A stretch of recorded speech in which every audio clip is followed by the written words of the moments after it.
So here's the thing about the Galactic University of Advanced Sciences. It's basically the Harvard of space, except with more tentacles and fewer secret societies. Well, fewer that we know about anyway. The campus sprawls across 3 interconnected biodomes on station Kepler 442, and if you squint hard enough through the observation windows, you can see about 17 different solar systems twinkling in the distance like the universe is showing off.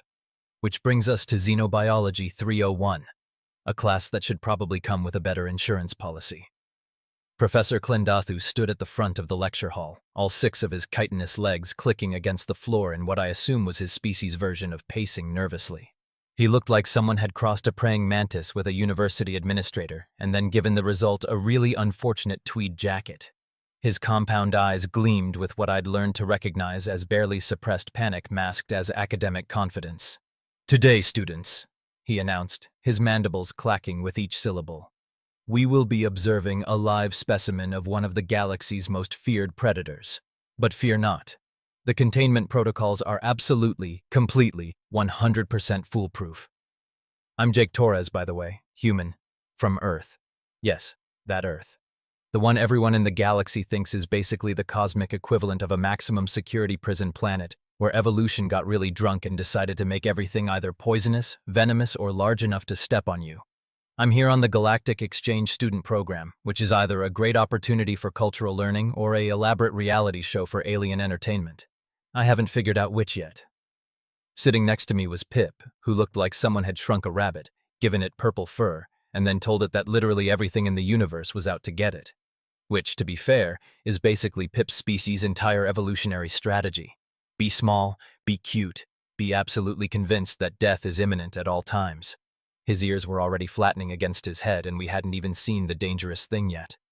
"Oh no, oh no, oh no," Pip muttered, his little paws gripping the edge of the desk. "Why did I take this class? I could have taken advanced mathematics. Numbers don't eat you. Numbers are safe." "Numbers gave me anxiety attacks in high school," I pointed out. "I'll take the murder beast." On my other side, Thrace lounged in his seat like he owned the place. He was this big reptilian dude, all scales and muscles and the kind of confidence that comes from never actually being in real danger. His species evolved on a planet where they were the apex predators, and he never let anyone forget it. "A predator?" Thrace laughed, showing way too many teeth. "Please, I bet I could take it in a fight. My great-great-grandfather hunted the storm drakes of Reptilicus 7 with nothing but his claws and his courage. Your great-great-grandfather also lived before modern medicine and probably died of an infected hangnail," I said. Thrace glared at me, but before he could respond, Professor Klendathu clacked his mandibles for attention. "The specimen we will observe today is known as the Ravager of Celtus Prime. It is, I must stress, contained within a Class 7 containment field, maintained by 3 redundant power systems, monitored by 17 separate sensors and backed up by emergency protocols that have been reviewed and approved by the station's safety board." I looked at the large cylindrical container being wheeled into the center of the lecture hall by 2 very nervous-looking maintenance drones. The containment field shimmered with that weird blue light that always makes me think of bug zappers back home. "That thing is held together with duct tape and prayers," I muttered. "What's duct tape?" Pip whispered. "Earth's greatest contribution to engineering. Well, that and spite." Professor Klendathu continued his lecture, waving his forearms enthusiastically. "The Ravager is an apex predator from a Class 4 death world. It possesses retractable claws, multiple rows of teeth, acidic saliva, night vision, and an aggressive territorial instinct that has made it the dominant species on its homeworld for over 2 million years. "Sounds adorable," I said, pulling out my datapad. "I'm definitely getting pictures from my mom. She collects cat videos. This is basically a cat, right?" Pip looked at me like I'd just announced my plans to juggle live grenades. "Jake, your planet terrifies me, and I say this with complete sincerity. What is wrong with your survival instincts?" "They're fine. I grew up in Florida. This is basically a slow Tuesday." Professor Klendathu was now going through a very long and very boring list of safety protocols, which everyone knows is the universe's way of foreshadowing that something is about to go catastrophically wrong. I should have been taking notes on the lecture. Instead, I was noticing that one of the containment field generators was making a weird high-pitched whining sound that nobody else seemed to hear, and that the power coupling on the left side was definitely not the same model as the other 2. "Hey, Professor," I raised my hand. "Is that containment field supposed to be flickering like that?" 17 pairs of alien eyes turned to look at the container. The field was indeed flickering, very slightly, but definitely flickering. Professor Klendathu's antennae twitched. That is, perfectly normal. Simply a minor fluctuation in the power harmonics. Nothing to worry about. Now, as I was saying about the Ravager's hunting patterns, Thrace, because he's apparently never met a bad idea he didn't immediately become best friends with, stood up and strutted toward the container. I bet I could make it flinch. 20 credits says I can stare it down. Thrace, sit down. Professor Klendathu clicked nervously. I'm not afraid of some overgrown...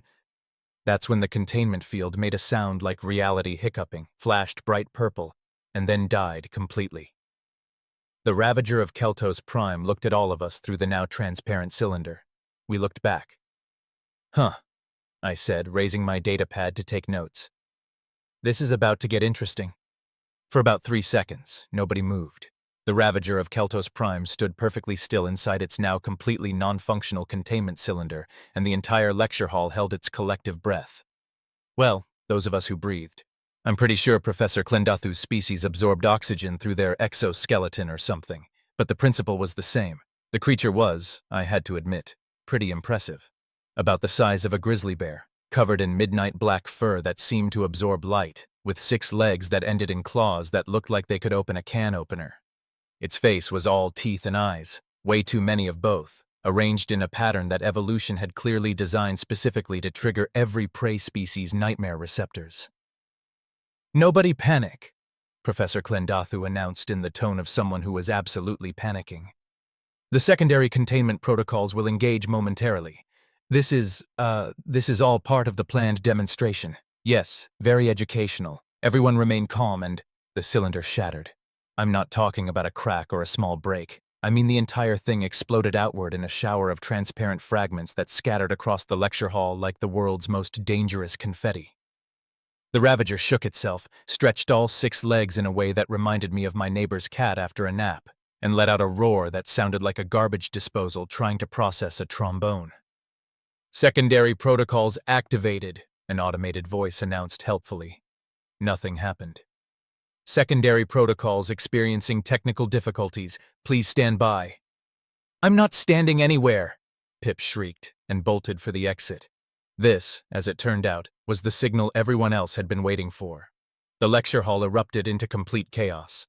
Students scattered in every direction like someone had just thrown a grenade into an anthill. Chairs toppled, datapads clattered to the floor.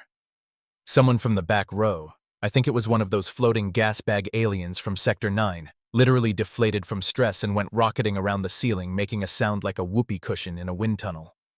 Thrace, our brave and fearless warrior who just moments ago was ready to stare down an apex predator, executed what I can only describe as a tactical retreat that involved screaming, tripping over his own tail, and diving under the nearest desk with all the grace of a drunk giraffe. Not so tough now, huh? I called over to him. Shut up, human! This is your fault for jinxing it. I didn't jinx anything. I pointed out the obvious design flaw. There's a difference. Professor Klendathu had scrambled up onto his desk and was frantically pressing buttons on his wrist communicator. Security! We need security in Lecture Hall 7 immediately. We have a Code Violet. I repeat, Code Violet. Uncontained Class 4 Predator. Send everyone. Send weapons. Send someone who knows what they're doing because I certainly don't. The Ravager, meanwhile, seemed less interested in eating everyone and more interested in figuring out where the hell it was. Its multiple eyes swiveled around the room, taking in the fleeing students, the flashing emergency lights, and the general pandemonium with what I recognized as confusion. Its ears, and it had way too many of those too, flattened against its head. I pulled out my datapad and started recording. Observation log, supplemental, I narrated quietly. The so-called Ravager of Keltos Prime has been released into an uncontrolled environment. Initial behavior suggests disorientation rather than aggression. Subject appears to be experiencing sensory overload from sudden environmental change, bright lights, and loud noises. Comparing threat level to Earth fauna, current assessment is approximately 73% less intimidating than Australian wildlife, possibly on par with an angry badger. Maybe. Jake! Pip's voice squeaked from somewhere near the ceiling. I looked up to see him clinging to a light fixture, his purple fur standing straight up. What are you doing? Run! I'm taking notes. This is literally what we're supposed to be doing in this class, observing predator behavior. From a safe distance. I am at a safe distance. It hasn't even looked at me yet. This was technically true. The Ravager had decided that the most threatening thing in the room was apparently a knocked-over chair, which it was currently growling at with deep suspicion. It batted at the chair with one massive paw, jumped back when the chair didn't respond, then growled at it some more. Fascinating, I muttered, zooming in with my datapad's camera. Subject demonstrates cautious approach to unfamiliar objects. Behavior consistent with territorial assessment rather than hunting mode. Note the defensive posture, ears back, weight distributed for rapid retreat. This is a scared animal, not an attacking one. Scared? Thrace's voice echoed from under his desk. That thing could rip through steel plating. So can a chainsaw, but chainsaws don't hunt you. They're just dangerous when mishandled. There's a difference. Professor Klendathu had given up on his communicator and was now trying to access the emergency control panel on the wall. Unfortunately, he had to crawl across the floor to reach it, which meant getting closer to the Ravager. He made it about 3 feet before his nerve failed and he scuttled backward, mandibles clicking in distress. Someone do something. Why is nobody doing anything? I'm doing something, I said, still recording. I'm documenting this disaster for your inevitable review board hearing. You're welcome. This footage is going to be great evidence for why you shouldn't cheap out on containment field maintenance. The Ravager finally noticed all the movement and focused its attention on Professor Klendathu. Multiple sets of eyes locked onto the professor's chitinous form. The creature's lips pulled back, revealing those multiple rows of teeth I mentioned earlier. Professor Klendathu froze. Nice predator. Good predator. Please don't eat the faculty. We're very high in fiber and low in nutritional value. The Ravager took one step forward, then another. It opened its mouth, and that's when I noticed something interesting. Huh, I said, tilting my head. Professor, I don't think it wants to eat you. Look at its body language. That's not a hunting posture. It's opening its mouth! Yeah, but its pupils are dilated. Its stance is forward but not aggressive, and I'm pretty sure that sound it's making is curiosity, not hunger. I think it just wants to smell you. You know, like a dog. Like a what? Never mind. Earth thing. Just stay still and let it... The Ravager lunged. Professor Klendathu did not stay still. Professor Klendathu executed a backward scuttle that would have won Olympic gold if panicked scrambling was a recognized sport. Crashed into a desk, ricocheted off a wall panel, and ended up clinging to the ceiling tiles like the universe's most terrified chandelier. The Ravager, startled by the sudden movement, reared back and knocked over 3 rows of desks in a domino effect that sounded like a percussion section falling down a staircase. This triggered a fresh wave of screaming from the students who hadn't already evacuated. One of the crystalline collective students, who communicated through light pulses, was flashing so rapidly they looked like a disco ball having a seizure. 2 of the aquatic species had retreated into their portable water tanks and were presumably praying to whatever gods fish people pray to. And Pip, still clinging to the light fixture, had his eyes squeezed shut and was reciting what I assumed was some kind of prayer or possibly his species' equivalent of a last will and testament. Oh, great burrow keeper, I lived a good life. I never ate the forbidden seeds. I was kind to my nestmates. Please let my death be quick and my body be returned to the soil where... Pip, you're not dying. Nobody's dying. Can everyone please calm down for like 5 seconds? Calm? Thrace's voice cracked from under his desk. The death beast is loose. This is the opposite of a calming situation.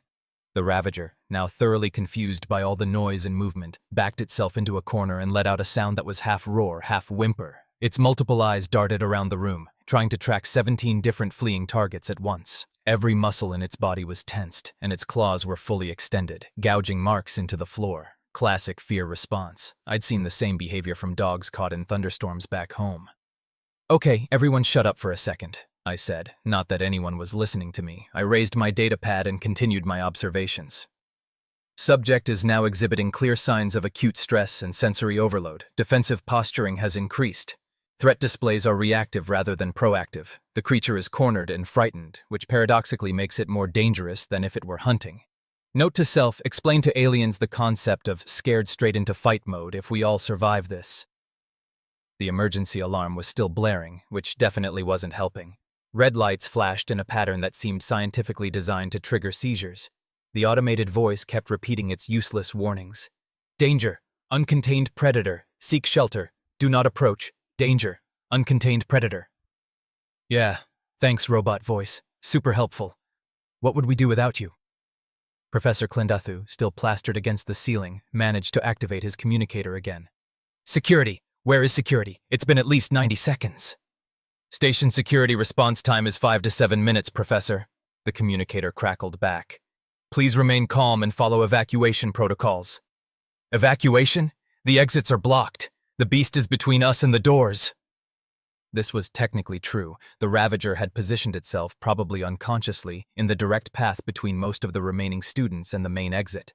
This is what we call a tactical problem, or it would be if the Ravager actually wanted to stop anyone from leaving, but from what I could see, it was just trying to find the biggest space to back itself into, and that happened to be near the doors. It's not blocking the exit on purpose, I said, zooming in on the creature's face. Look at its eye movement. It's not tracking the exits at all. It's tracking the ceiling vents. Probably trying to figure out where the airflow is coming from. My guess is it's looking for an escape route, not planning an ambush.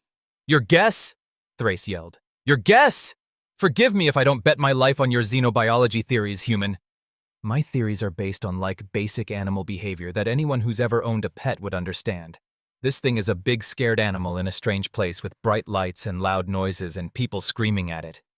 What do you think it's going to do? Eat us! Why would it eat you? You're not food, you're threats. Big difference. I stood up from my seat, which caused about 6 different species to gasp in horror. Pip actually opened his eyes just to look at me with an expression of complete betrayal. Jake, no. Jake, please. I'll do your homework for a month. I'll write your lab reports. I'll introduce you to my sister. Just don't. Your sister is 8 inches tall and lives in a burrow complex. I don't think that's going to work out. But thanks for the offer. I took a step toward the Ravager, datapad still recording. Subject distance, approximately 15 meters. Approaching slowly to observe behavioral response to non-threatening stimulus. For the record, if this goes badly, I'd like my browser history deleted, and someone please tell my mom I died doing something cooler than this. The Ravager's eyes swiveled to focus on me. All of them. Which was deeply unsettling, not going to lie. Up close, the thing was even more impressive. Each claw was the length of my hand. Its teeth could probably bite through titanium. The muscles under its fur rippled with enough power to toss a car. And it was absolutely terrified. I could see it in every line of its body. The way its breathing was rapid and shallow, how its pupils were dilated beyond what hunting focus would require, the slight tremor in its legs from holding that defensive crouch for too long. This wasn't an apex predator in its element. This was a scared animal that had been drugged, transported, locked in a box, and then dumped into a nightmare of flashing lights and screaming creatures it didn't understand. Hey there, buddy, I said softly, keeping my voice level and calm. Yeah, I know. This sucks, doesn't it? Weird day for both of us. The Ravager tilted its head, which made it look momentarily less like a death machine and more like a confused puppy with too many teeth. Jake Torres, what are you doing? Professor Clendathu's voice was barely a whisper from the ceiling. Observing predator behavior from an optimal distance. Isn't that what you wanted us to learn, Professor? Not like this. Then maybe you should have invested in better containment systems. Just a thought. Behind me, I heard a soft thump. Pip had fainted again and fallen from the light fixture. Fortunately, he landed on one of the overturned cushions. Unfortunately, the sound of his impact made the Ravager's ears perk up and its attention snap toward the movement. Okay, eyes on me, not on the unconscious rabbit thing, I said, waving my hand slowly. Over here. That's right. I'm way more interesting than the purple puffball.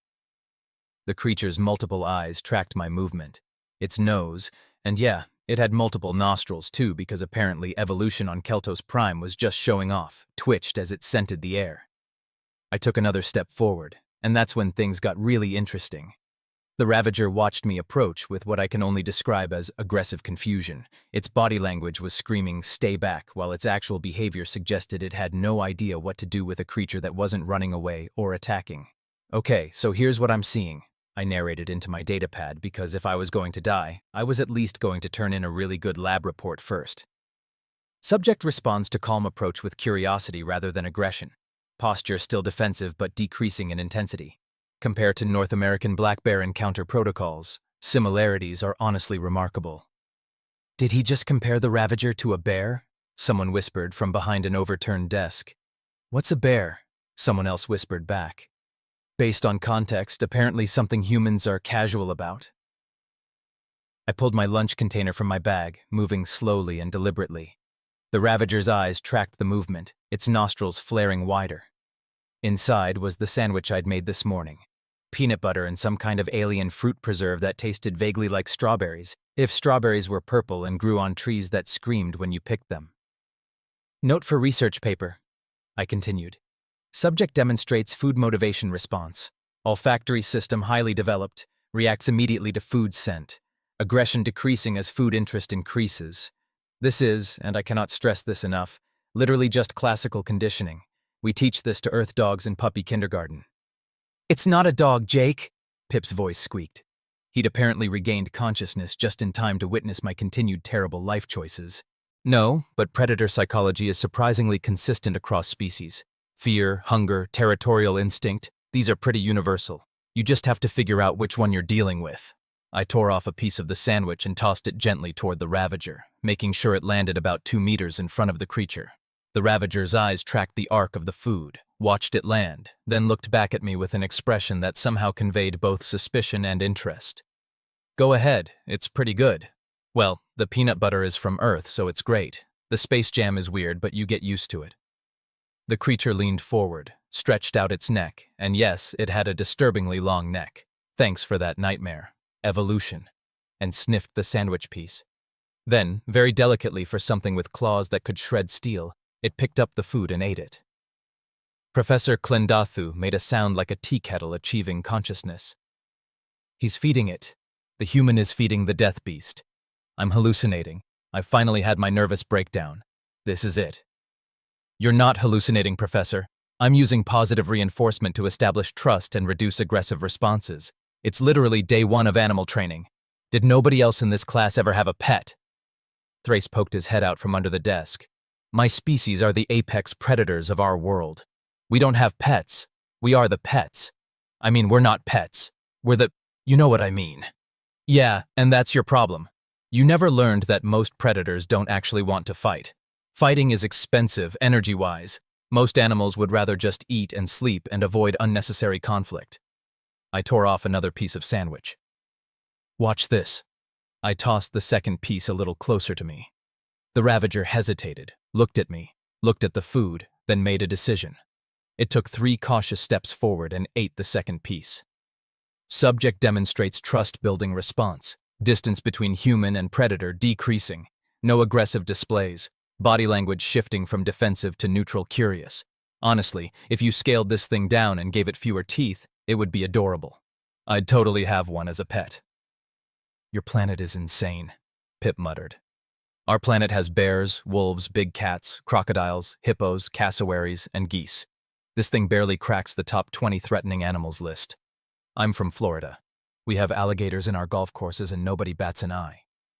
I held out the last piece of sandwich in my open palm, arm extended. This was either going to work or I was going to need a prosthetic hand. 50-50 odds, really. The Ravager stared at the food, then at me, then at the food again. Its multiple eyes blinked in a sequence that was actually kind of mesmerizing. Then, moving with careful precision that suggested it was as nervous about this as I probably should have been, it stepped forward and took the food directly from my hand. Its tongue was surprisingly warm and definitely too textured for comfort, but hey, I still had all my fingers. Success. Physical contact achieved. Subject accepts food from hand. No aggressive response. Beginning to suspect that Ravagers are significantly less dangerous than their reputation suggests, or possibly that everyone else in the galaxy is just really bad at reading animal behavior. Or possibly, Thrace said, finally crawling out from under his desk, you're just genuinely insane, and we're all witnessing a statistical anomaly where the apex predator decided not to eat you. Could be that too, I admitted. But look, it's calm now. Not even growling anymore. See? The scary murder beast is just a big scared puppy that needed someone to not freak out at it. The Ravager, as if to prove my point, sat down, just plopped its entire haunches on the ground and looked at me expectantly, like it was waiting for more food or maybe instructions. Okay, Professor, I called up to the ceiling. If you can stop impersonating a ceiling tile and maybe help me guide this thing back to whatever you're using as backup containment, that would be great. The key is to move slowly, speak calmly, and maybe grab literally any food from the commissary because this thing responds really well to treats. Professor Klendathu slowly, very slowly, detached himself from the ceiling. You want me to approach the Ravager of Keltos Prime? I want you to help me guide a scared animal back to safety, yeah. With food. Positive reinforcement. Works on literally every species I've ever met. I hate this planet exchange program, the professor muttered, but he started moving toward the emergency supply cabinet. I specifically requested no humans in my class. They told me humans were safe. They told me humans followed protocols. We do follow protocols, I said, scratching the Ravager behind what I assumed were its ears. It leaned into the touch. Earth protocols, which are apparently way more effective than whatever system you've got going on here. The Ravager made a sound that was probably threatening in its natural context, but right now sounded more like a very large cat purring. Yeah, you're not so scary, are you? Just misunderstood, and possibly poorly handled by people who read about you in books instead of actually understanding animal behavior. Pip had finally climbed down from his hiding spot and was staring at me like I'd just walked on water while juggling chainsaws. Jake, I need you to understand something. You are the weirdest human I've ever met, and I've met 3 humans. Only 3? That's your problem. You need a bigger sample size. Professor Klendathu returned from the emergency supply cabinet carrying what looked like a bag of dried something or other that was probably nutritionally balanced and scientifically formulated, and definitely less appealing than a peanut butter sandwich. His mandibles were clicking in a rhythm I'd learned meant he was about 3 seconds away from a complete nervous breakdown. Okay, he said, his voice shaking slightly. I have the emergency ration pellets designed for carnivorous species containment situations.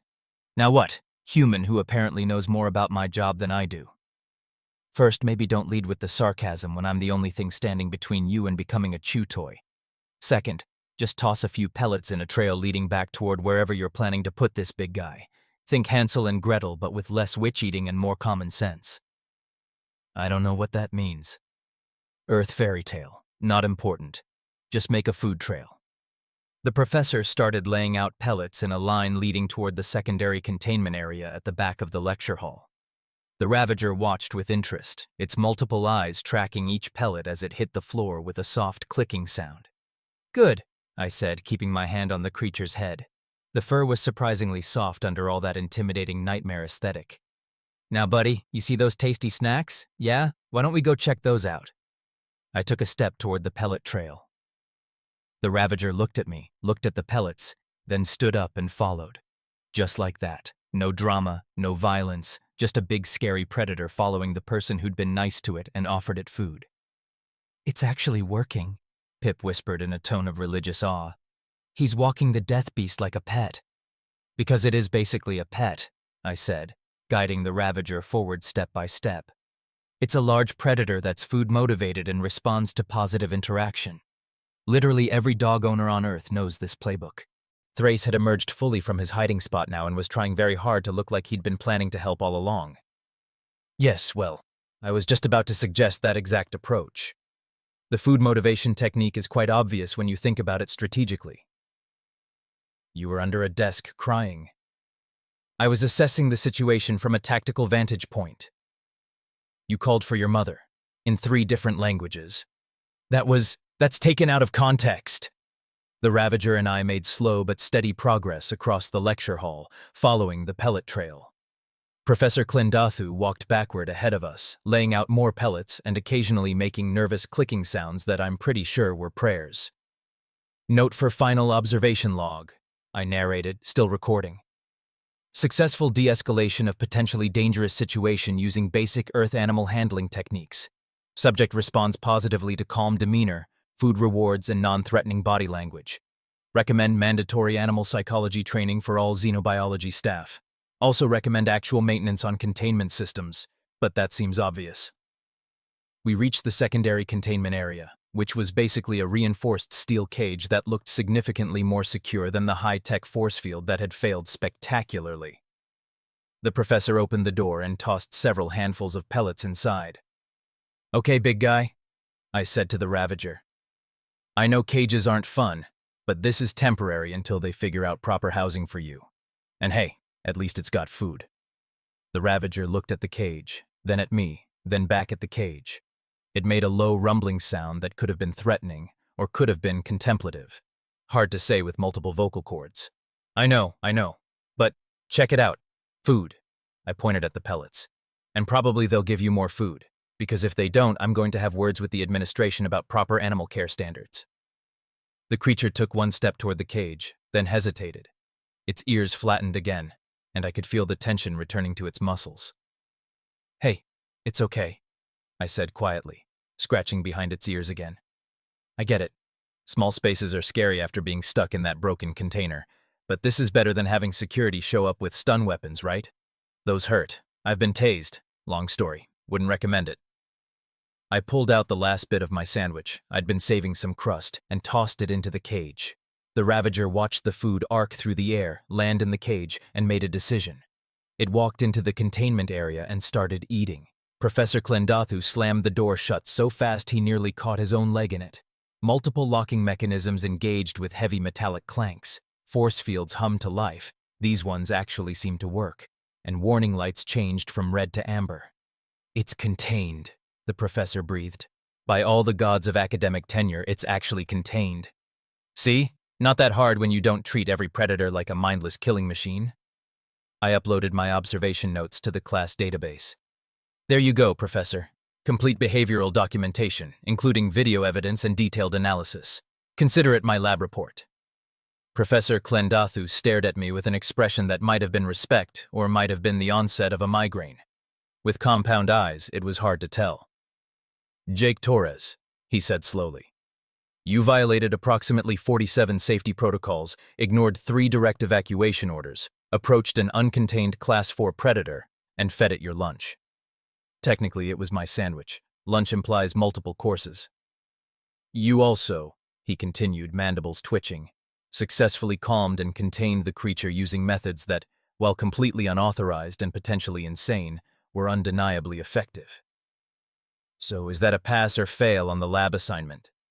Before he could answer, Thrace stepped forward, puffing out his chest. Of course, I was prepared to assist at any moment.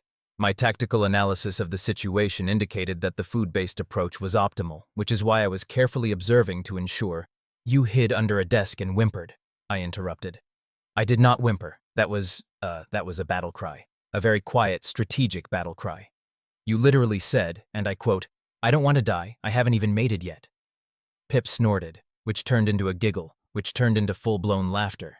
Within seconds, the remaining students who'd witnessed the whole disaster were laughing too. Even a few of the ones who'd evacuated were peeking back through the doorway, attracted by the sound of relief and humor. Thrace's scales flushed a darker shade of green. I was stating a biological fact about my life stage. It was relevant information for documentation purposes. Sure thing, big guy. Very strategic. The main doors burst open and about 15 security officers poured in, weapons drawn, looking around frantically for the escaped predator. They were wearing full tactical gear and expressions of grim determination that suggested they'd been preparing for a bloodbath. Where's the Ravager? The lead officer demanded. Professor Klendathu pointed at the secondary containment cage, where the Ravager was contentedly eating pellets and occasionally looking over at me like it was hoping for more sandwich. It's been contained.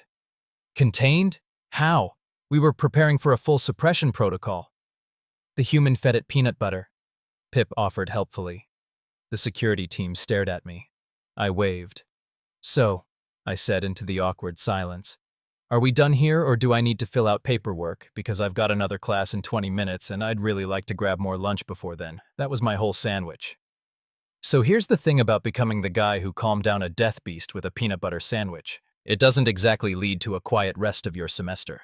Professor Klendathu spent the next 2 hours going back and forth between wanting to expel me for protocol violations and wanting to submit my observation report to the Journal of Xenobiological Studies. He eventually settled on giving me full marks for the lab and then immediately adding 17 new safety waivers that future students would have to sign, all of which were specifically written to prevent the Torres incident from happening again. My favorite was Clause 14, which read, under no circumstances shall students approach uncontained predators, regardless of confidence level, Earth-based experience, or access to snack foods. The security team filed a report that somehow made me sound like either an idiot or a genius, depending on which paragraph you read. The station administrator called it reckless endangerment with positive outcomes, which I'm pretty sure is bureaucrats speak for, we have no idea what to do with this. But the real fun started 3 days later when my observation report got flagged by the Galactic Safety Committee. I was sitting in advanced astrophysics, trying to understand why everyone insisted on making physics more complicated than it needed to be, when my data pad buzzed with an official message. The subject line read, Mandatory Review, Human Threat Assessment Protocols. Apparently my little adventure had raised some concerns. Not about me specifically, but about humans in general. The fact that I'd approached a creature that had an entire galaxy scared, treated it like a confused pet, and succeeded in calming it down had caused what the message diplomatically called a reevaluation of human risk assessment capabilities. In the attached documentation, there was a proposal for a new training course. Understanding human threat perception, why they think everything is fine. It included case studies like, human encounters Australian wildlife and considers it cute, and human describes Category 5 storm as a bit windy. I forwarded it to my mom with the message, Hey, remember when you said I'd never amount to anything? I'm now a case study in alien safety protocols. Love you. She responded, That's nice, dear. Did you do your laundry? And please tell me you're not bothering the space animals. Typical mom response. Back in xenobiology, things had gotten weird. Pip now treated me like a combination of best friend and dangerous wildlife that needed constant supervision. Every time I made a sudden movement, he flinched. But he also insisted on sitting next to me in every class because, in his words, if something tries to eat us, you'll know what to do. Pip, nothing is trying to eat you in quantum mechanics class. You don't know that. Numbers could be predators. We don't understand numbers. Thrace, meanwhile, had constructed an elaborate alternate history where he'd been the mastermind behind the whole operation, and I'd simply followed his strategic guidance. Nobody believed him, but we let him keep talking because it was entertaining. You see, he explained to a group of first years, the key to predator management is projecting calm authority, which is why I delegated the hands-on work to the human while I maintained tactical oversight. You were under a desk. A tactical desk. The Ravager, as it turned out, became something of a celebrity. The xenobiology department upgraded its entire containment system, with actual maintenance schedules this time, and created a proper habitat for the creature. They also assigned it a handler, which was apparently me now, because according to Professor Klendathu, it seems to have imprinted on you, and I'm not dealing with the paperwork if it gets aggressive again. So twice a week, I got to hang out with a galaxy-famous predator, feed it snacks, and document its behavior. The Ravager, which I'd started calling Beast because creative naming wasn't my strong suit, turned out to be pretty chill once it wasn't locked in a malfunctioning container and surrounded by screaming aliens. It even let Pip visit once, though Pip spent the entire time hiding behind me and making sounds like a squeaky toy having an existential crisis. The whole incident eventually got written up as a case study titled Human Threat Assessment Protocols, a concerning analysis of species-level risk perception discrepancies. The conclusion basically said that humans were either incredibly brave or had broken survival instincts, and the galaxy couldn't figure out which was more terrifying. I prefer to think of it as we've dealt with worse and lived to tell about it. But the best part, the absolute cherry on top of this whole ridiculous Sunday, came about a month later when I got called into the dean's office. I thought I was finally getting expelled, but instead the dean, this ancient turtle-looking alien who'd apparently seen everything, just looked at me with tired eyes and said, Mr. Torres, I have a question. Okay? Your home planet, Earth. It's really as dangerous as the reports suggest. I mean, yeah. Pretty much everything either wants to kill you, can accidentally kill you, or looks harmless and then definitely kills you. It's kind of our thing. The dean was quiet for a long moment. Then, and you people just live there? Voluntarily? Where else would we live? Anywhere. Literally anywhere else in the galaxy would be safer. Yeah, but it wouldn't be home, I said with a shrug. Besides, once you've dealt with Earth, everything else is kind of easy mode. Your death beast was basically a golden retriever with extra teeth. The dean made a sound like a sigh that had been aged in oak barrels. Your species terrifies me, Mr. Torres, but I have to admit, you're excellent students. Dismissed. I left his office and found Pip waiting outside, nervously grooming his fur. So, what happened? Are you expelled? Nah, I think I gave the dean an existential crisis about humans, though. You give everyone an existential crisis about humans. It's your primary talent. Thanks, buddy. That might be the nicest thing you've ever said to me. That evening, I sent my final observation report to Professor Klendathu. In addition to all the behavioral data and analysis, I included one final note. Recommendation for future xenobiology protocols. Maybe try treating scary things with respect and understanding instead of fear and inadequate containment systems. Also, invest in better equipment. Seriously. That force field was held together with hope and poor decision-making. P.S. If anyone needs help with aggressive fauna, I'm available for consultation. Rates negotiable. Payment in Earth snacks preferred. Professor Klendathu gave me an A+ and added another safety waiver to his class requirements. And somewhere in the galactic bureaucracy, a committee was probably adding Earth to the list of planets that made absolutely no sense but somehow kept producing students who aced xenobiology through what could only be described as aggressive casual confidence and sandwich-based diplomacy. My mom would be so proud. Well, once she finished asking if I'd done my laundry.